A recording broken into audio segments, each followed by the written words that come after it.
Aujourd'hui, je réponds à un athée qui affirme que poser l'existence d'une cause première est absurde. Analysons tout cela. Je tiens d'abord à souligner que la preuve cosmologique est limitée. Elle ne démontre pas du tout l'existence d'une cause première, intelligente, personnelle, consciente ou même éternelle. Elle ne permet pas non plus de prouver que Dieu a donné des commandements ou qu'il s'est révélé à l'humanité. Ce type de preuve ne doit donc pas être utilisé exagérément ou de manière isolée comme on le fait d'habitude.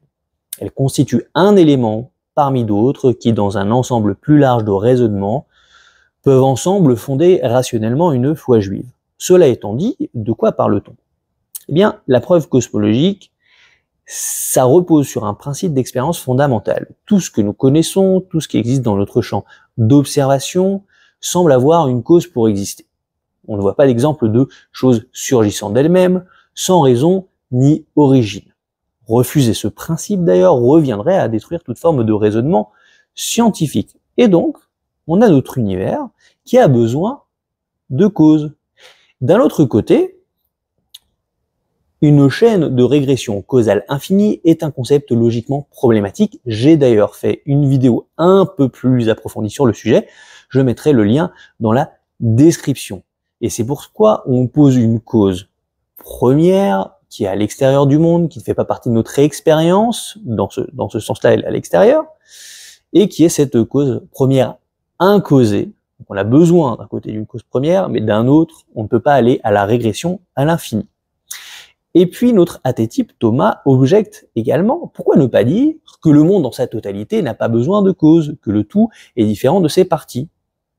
Eh bien, analysons cela. Si le tout n'est que la somme de ses parties et qu'il ne possède aucune propriété de plus que ses composants, il reste donc un agrégat contingent, composé de choses dépendantes. En ce sens, il reste lui-même dépendant et contingent.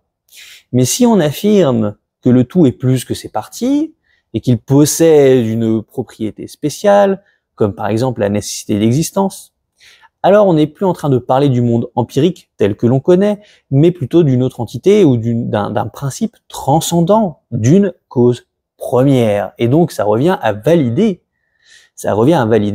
la preuve cosmologique de la cause première, mais en tout cas dans les deux cas, la tentative de rejeter la preuve cosmologique échoue complètement.